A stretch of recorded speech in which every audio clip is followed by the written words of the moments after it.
Hello, this is Stefan Koch, and today we're going to do something pretty neat in newCTFE. Let me show this. Alright, you can do pretty crazy stuff that you wouldn't think you could do at CTFE. For example, you can modify slice here, that thing, through a pointer. This thing gets a pointer in the length, and it's able to swap the array at CTFE. Alright? What if I made a little mistake and I forget a -1 here?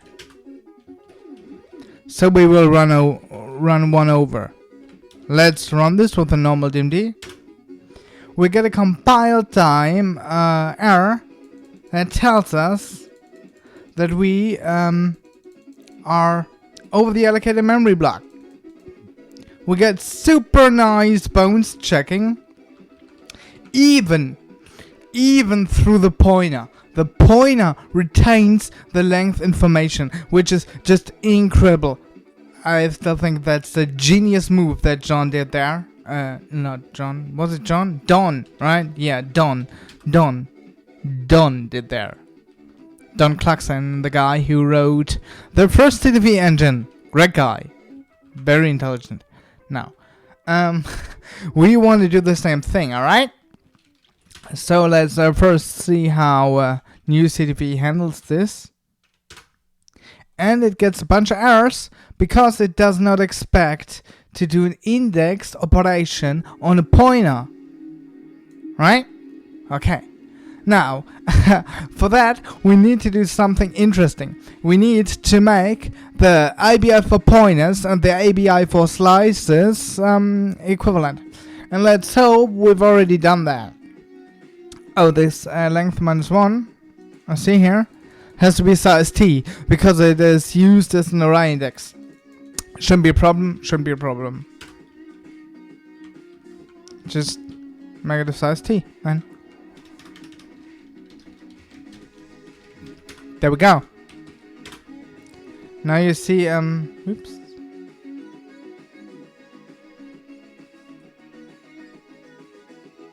Wait, yeah, the cast here is gone. Alright. Now, let's go into our CTFE BC system and see. And let me maybe turn the music down a bit.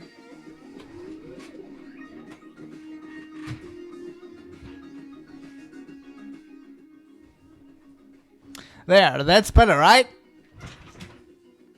Now, let's see what we can do here. So first, let's fix the thing with the index exp, right? There we go. And there's a thing where we check if we actually can do the thing we want to do, right? Now,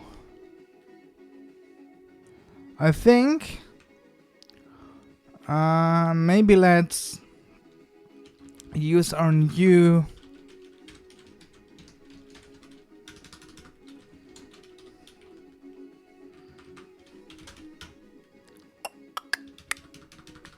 because we very often have to check those PC type B nums. I just made a little helper function that allows us to check against multiple of them. There we go. And I think we can just remove this brace. Yes. And now we should be ready to go. Let's recompile and see if the output is still the same. It should be.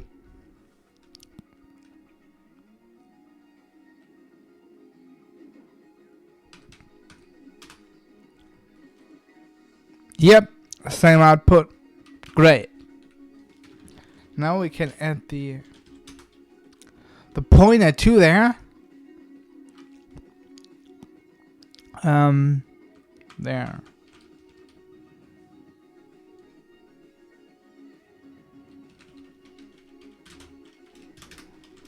PC type B num. dot pointer. And those things I think already have the same APIs, so it shouldn't really be a problem.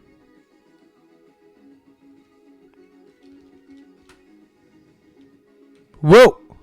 We compiled! We compiled to garbage, but we compiled. This is great.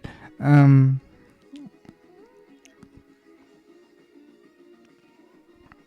it says load source may not be null. Target 36 in line 3319. So where do we target 36? Here? Is it here? That's the only one where I can see a 36. But the target is 32, so I don't really know. So, yeah, for that it would be great if we had the stack map, so we could see which variable that is. So let's just enter stack map to our output here.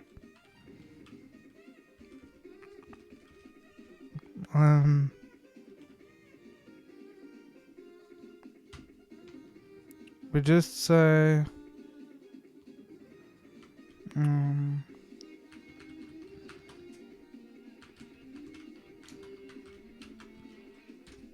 print instructions.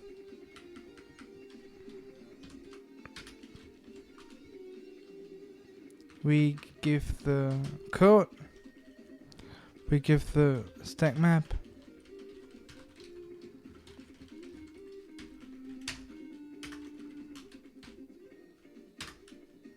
And then we write out the result.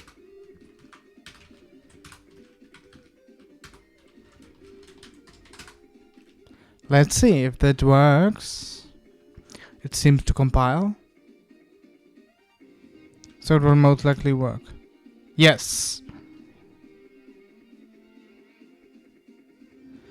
And we used the wrong stack map, it seems. Or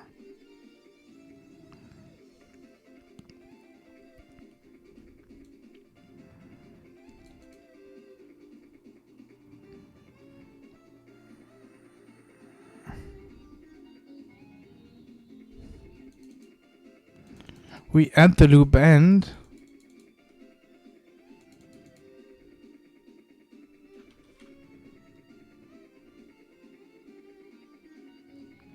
So first we set the I to 0. That does not seem to be right. And we definitely don't call the array length. So this is the wrong stack map for the last function.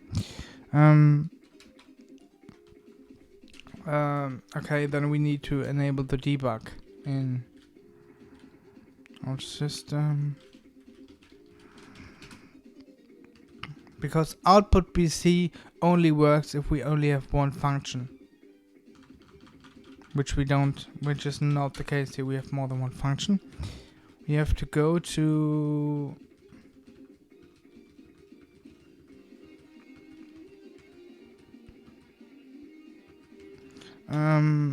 the BC source, and there we have to enable the debug.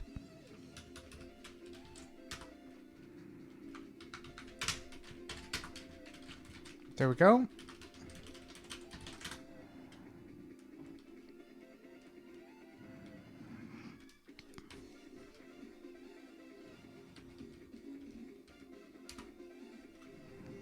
Now that looks better. So we set the length -1 to the array length. Subtract 1 from the length -1. This seems correct. We set I to 0. Set I to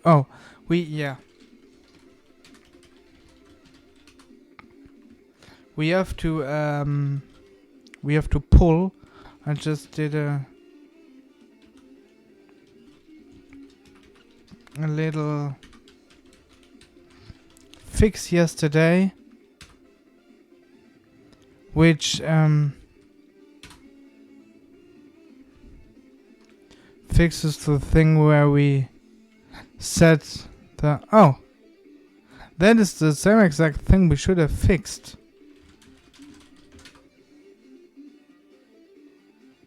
Maybe we didn't recompile.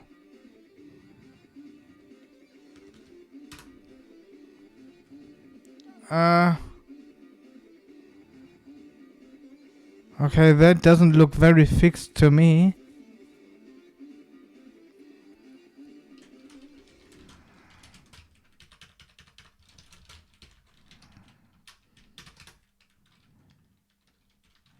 Maybe we have to apply the stash. And then we will run again. I think we did something there against bogus heap references. Yes. And now we will see there's just set 0 and no set high. Because set high is only needed if we have high bits. The high bits will be zeroed by default if we set an immediate, which allows us to get away with smaller instructions, which is always good, because small instructions means those arguments seem bogus. Actually, really bogus.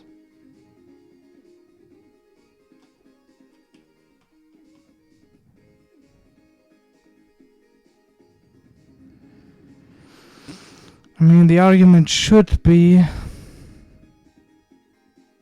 100. Oh. Oh. You know what? So,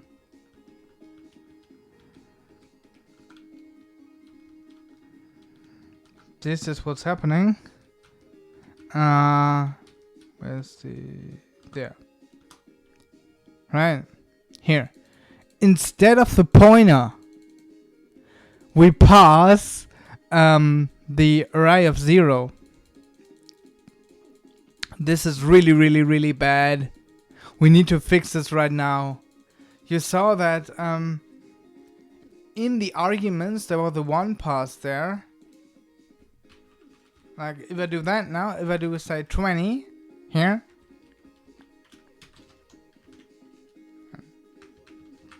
Here as well, so the check would work. There. You will see that here the value of the first argument to the function is now 20, which is like this, right? And it shouldn't be 20, it should be the pointer to the first thing, which in this case is 116, because that's the base of the array.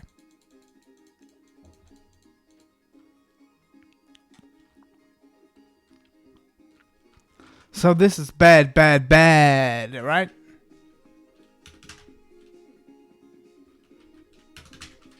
If I make it back to 1, you will see that here.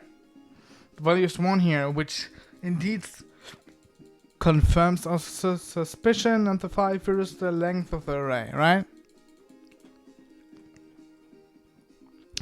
So that we can't load anything from there should be obvious. And we should also have a target 3016 now in the load. Let me check. Where's the first load? Array length 3. Yeah, loads from a value that's from 44, and that's most likely, it should actually be 5. But maybe that's 0? I don't know. Let's check from which line we're loading that. 3317. Let's check which code is generated there.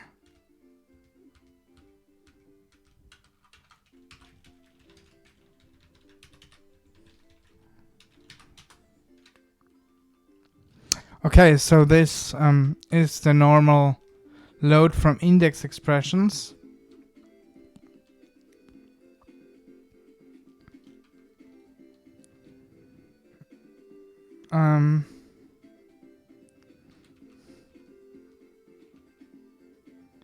Which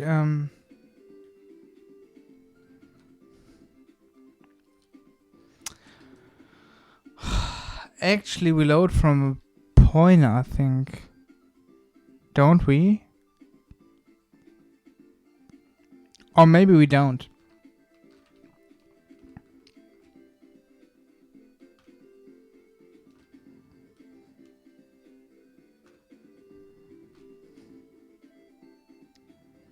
So we now allow pointer as an index expression,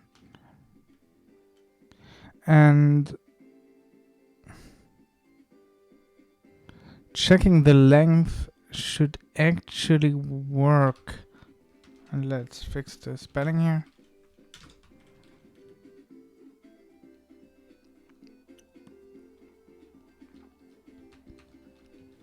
Size of element type should also work.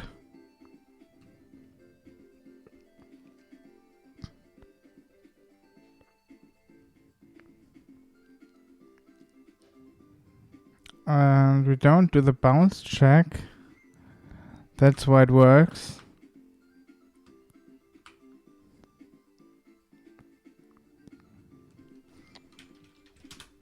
So that may as well work, actually.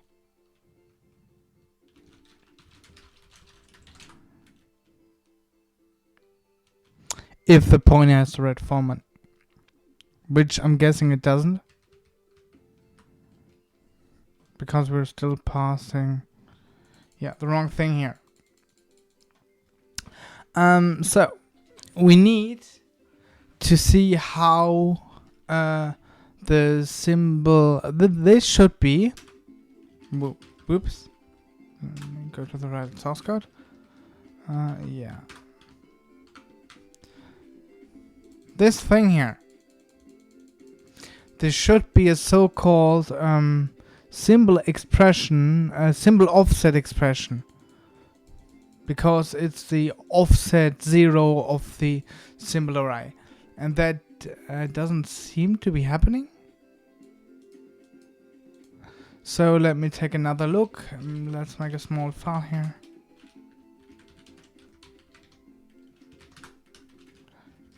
Test 4, why not? And we just say void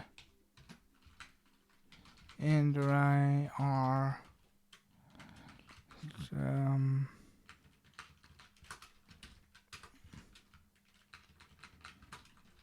and we might as well give back an pointer. There we go. We do that.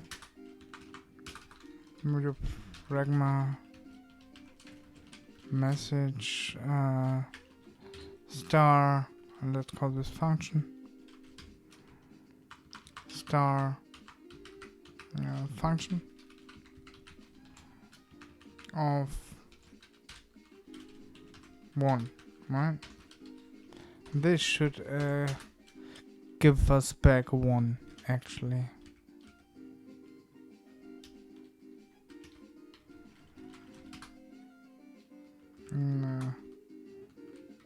I don't know where I forgot the semicolon, or maybe I had one too much. There.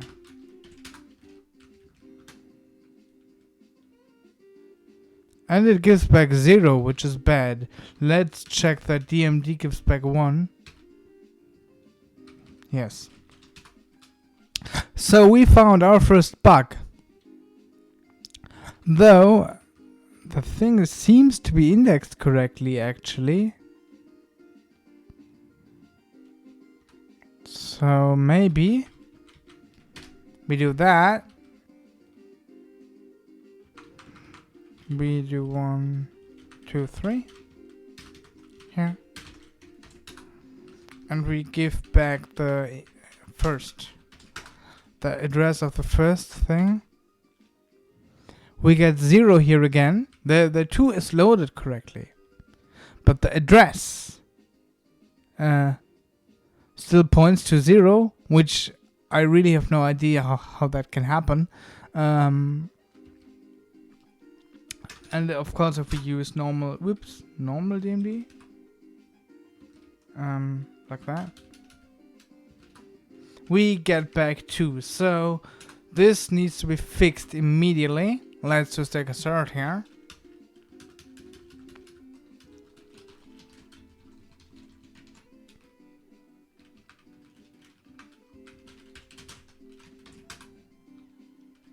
Right? We can't have this. We can't have this. This has to be 2.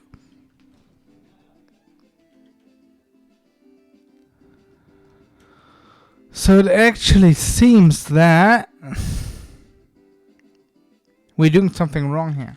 So we need to see which expressions we're actually visiting. And for that, we have a handy tool, which is, we say debug equals CTFE, and then we get a lot of debug output that shows us the tree structure we're actually visiting.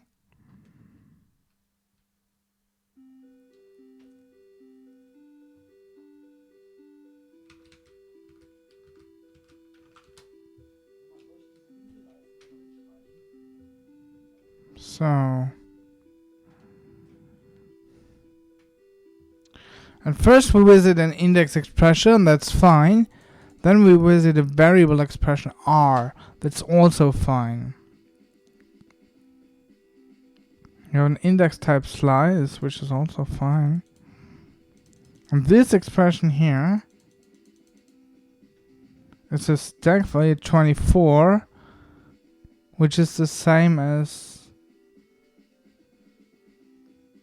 the element type.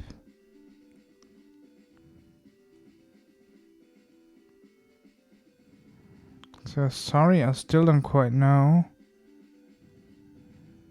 I need to see the expression and what type of expression it actually is. I mean, I see what it resolves to. R is a variable expression, so that's for sure. Then there's an index expression, but I can't see what else. So let's not do that. Let's actually use our instrumentalized gen expression, which kind of gives us the tree that we are actually traversing. And I perhaps could add indentation to see the tree better, but for now it's fine the way it is without indentation. So there it is. So this is an address expression we get here. And when we have an address expression, wow, it's not a simple offset expression. That's strange. When we have an address expression, it means we want to take the address of something, which means we want to get the BC heap ref of whatever we're getting, right? Because if it has an address, that address is saved in the BC heap ref reference to the heap, which is the same as address, right? All right, let's look where we do the address expression thing. So we basically gen the expression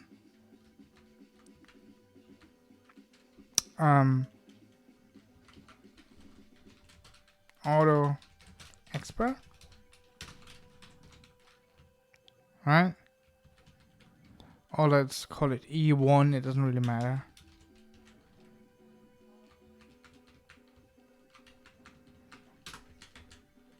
And then we want to assert that we have a heap ref, otherwise there is no address to it. We say heap ref.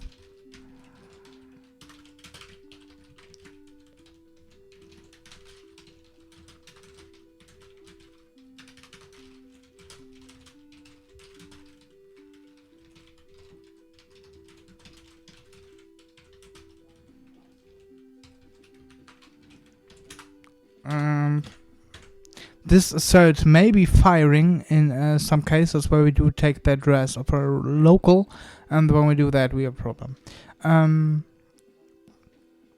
Yeah, if we have a heap ref, that's what we want to return.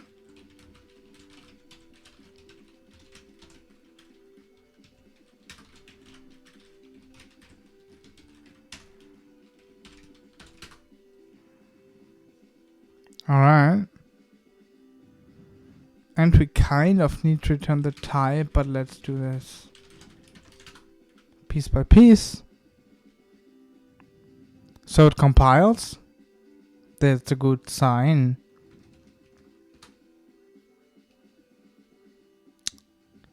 And we give up. Because we couldn't generate the return value.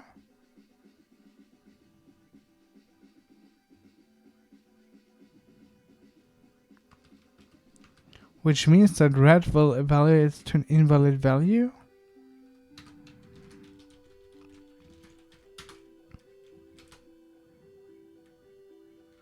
So this is invalid.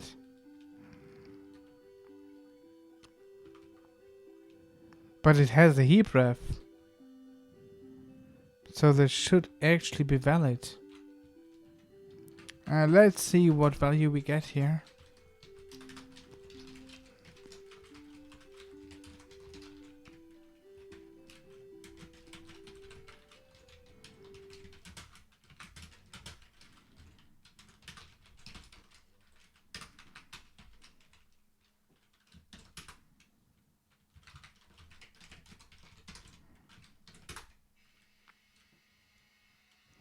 And that should tell us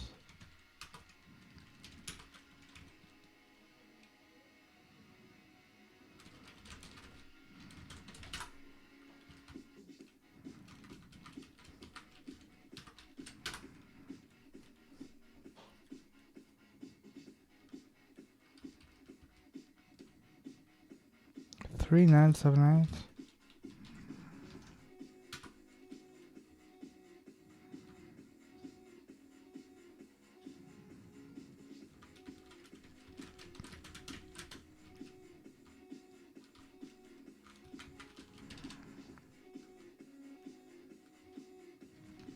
What does it complain about? Rightly is notified, alright.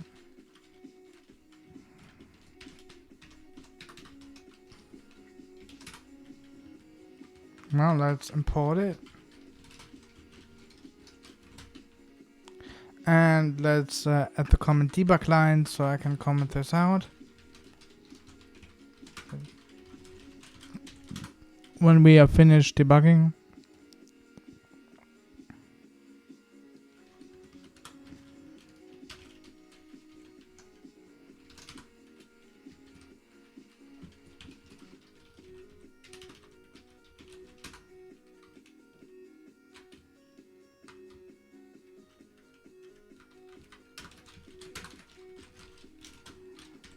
There we go. Fix the typo and we are compiling again.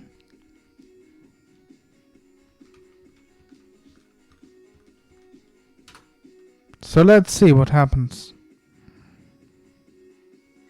The return value is a stack value with an undefined type and the stack address 16.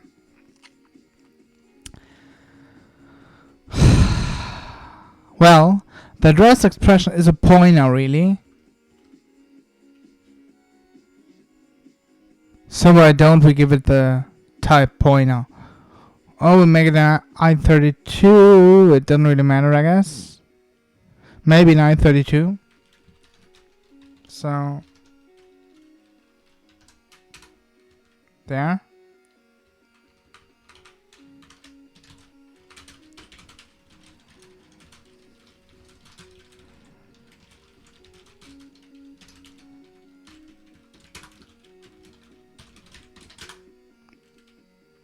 So we just cast it to I32, which is returned verbatim and should be handled correctly. And woohoo! This actually works! I can't believe it.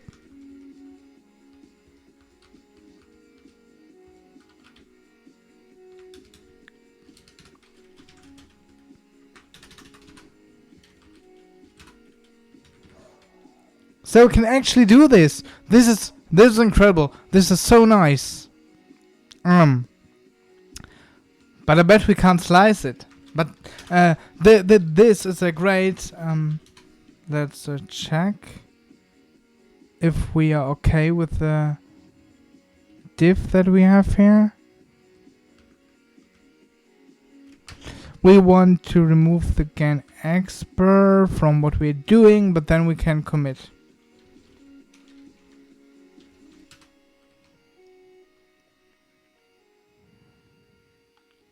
So this is a great achievement for now.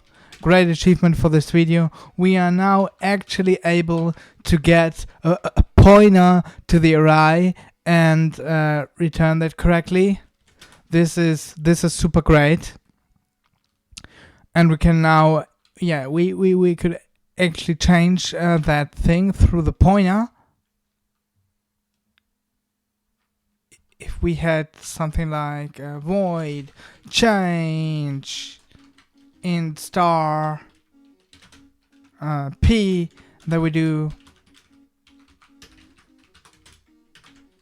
star p equals 12.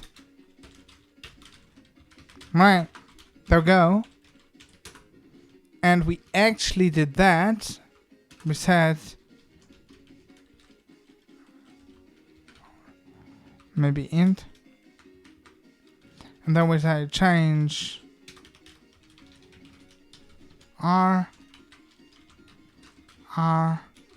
just change and rely on overloading. There we go.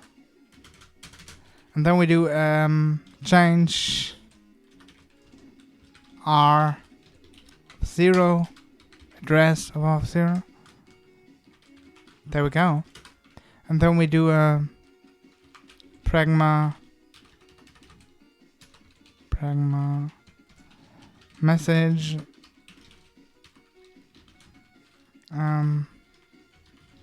change, and we use an array and said I 1 13 14,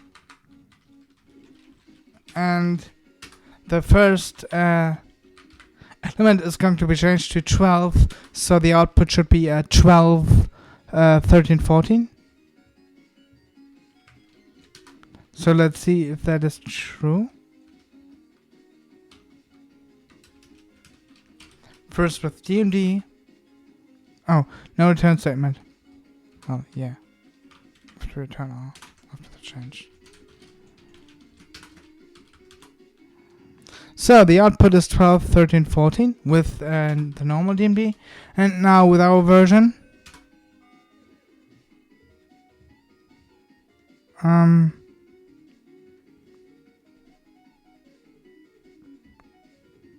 yes, we convert this and the output is 12 13 14. Great, wonderful. Now let's get rid of the debug output. I think we already did that.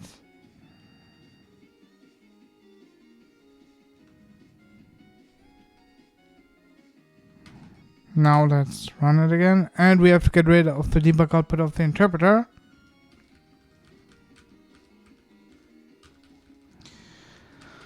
Which has this longer path to the PC. Should come now. Here. So let's get rid of the debug output. Recompile.